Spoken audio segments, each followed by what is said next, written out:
ಸ್ವಪ್ನಶಾಸ್ತ್ರದ ಪ್ರಕಾರ ಕನಸಿನಲ್ಲಿ ಮಳೆಯನ್ನು ನೋಡುವುದು ಮಂಗಳಕರ ಕನಸೆಂದು ಪರಿಗಣಿಸಲಾಗಿದೆ. ನಿಮ್ಮ ಕನಸಿನಲ್ಲಿ ನೀವು ಮಳೆಯ ನೀರನ್ನು ಮತ್ತು ಮಳೆಯಾಗುತ್ತಿರುವುದನ್ನು ಕಂಡಿದ್ದೇ ಆದರೆ ನಿಮ್ಮ ಜೀವನದಲ್ಲಿ ಆಗುವ ಬದಲಾವಣೆಗಳೇನೆಂದು ಇಂದಿನ ವಿಡಿಯೋದಲ್ಲಿ ತಿಳಿಯೋಣ. ಅದಕ್ಕೂ ಮುನ್ನ ಯಾರೆಲ್ಲ ನನ್ನ ಚಾನಲನ್ನು ಇದುವರೆಗೂ ಸಬ್ಸ್ಕ್ರೈಬ್ ಮಾಡಿಲ್ಲ, ಪ್ಲೀಸ್ ಸಬ್ಸ್ಕ್ರೈಬ್ ಮಾಡ್ಕೊಳ್ಳಿ.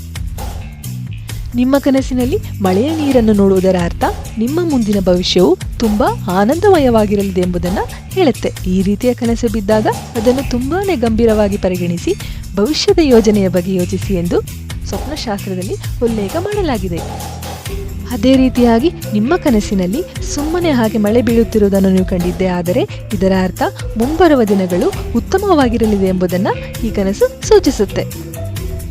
ಹಾಗೆಯೇ ನಿಮ್ಮ ಕನಸಿನಲ್ಲಿ ಮಳೆಯ ನೀರು ಬಾವಿಗೆ ಬೀಳುತ್ತಿರುವ ಹಾಗೆ ಅಥವಾ ಮಳೆಯ ನೀರು ಬಾವಿಗೆ ಹರಿದು ಹೋಗುತ್ತಿರುವ ಹಾಗೆ ಕನಸೇನಾದರೂ ಕಂಡರೆ ಇದು ನಿಮಗೆ ಸಿಗಲಿರುವ ಹಠಾತ್ ಸಂಪತ್ತಿನ ಸಂಕೇತವಾಗಿದೆ. ಈ ಕನಸನ್ನು ತುಂಬಾ ಮಂಗಳಕರ ಕನಸೆಂದು ಪರಿಗಣಿಸಲಾಗಿದೆ.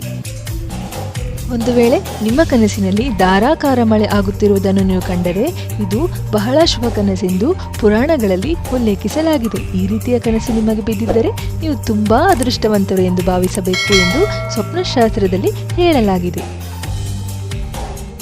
ಅದೇ ರೀತಿಯಾಗಿ ಮನೆಯಲ್ಲಿ ಮಳೆಯ ನೀರು ಬೀಳುತ್ತಿರುವುದನ್ನು ನೀವು ಕನಸಿನಲ್ಲಿ ಕಂಡಿದ್ದೇ ಆದರೆ ಈ ಕನಸು ಅಶುಭ ಕನಸೆಂದು ಪರಿಗಣಿಸಲಾಗಿದೆ. ಈ ಕನಸು ಮನೆಯಲ್ಲಿ ಜಗಳ ಮತ್ತು ಕುಟುಂಬ ಸದಸ್ಯರಿಗೆ ಭವಿಷ್ಯದಲ್ಲಿ ಅನಾರೋಗ್ಯ ಕಾಡುವ ಮುನ್ಸೂಚನೆಯಾಗಿರುತ್ತದೆ ಎಂದು ಈ ಕನಸು ಸೂಚಿಸುತ್ತೆ.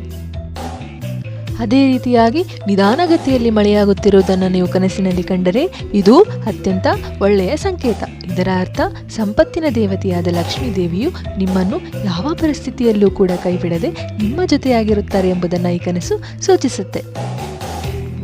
ಹಾಗೆಯೇ ಕನಸಿನಲ್ಲಿ ನೀವು ಮಳೆಯಲ್ಲಿ ಒದ್ದೆಯಾಗುತ್ತಿರುವುದನ್ನು ಕಂಡರೆ ನೀವು ಶೀಘ್ರದಲ್ಲೇ ಹಲವು ಕೆಲಸಗಳಲ್ಲಿ ಯಶಸ್ಸನ್ನು ಪಡೆಯಲಿದ್ದೀರಿ ಎಂಬುದನ್ನು ಈ ಕನಸು ಸೂಚಿಸುತ್ತೆ.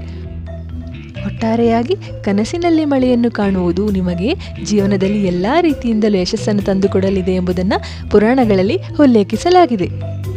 ಈ ವಿಡಿಯೋ ಇಷ್ಟ ಆಗಿದ್ರೆ ಲೈಕ್ ಮಾಡಿ, ಇಲ್ಲಾಂದರೆ ಡಿಸ್ಲೈಕ್ ಮಾಡಿ. ಪ್ಲೀಸ್ ನಿಮ್ಮ ಫ್ಯಾಮಿಲಿ ಹಾಗೂ ಫ್ರೆಂಡ್ಸ್ಗೆ ಶೇರ್ ಮಾಡೋದನ್ನು ಮರಿಬೇಡಿ.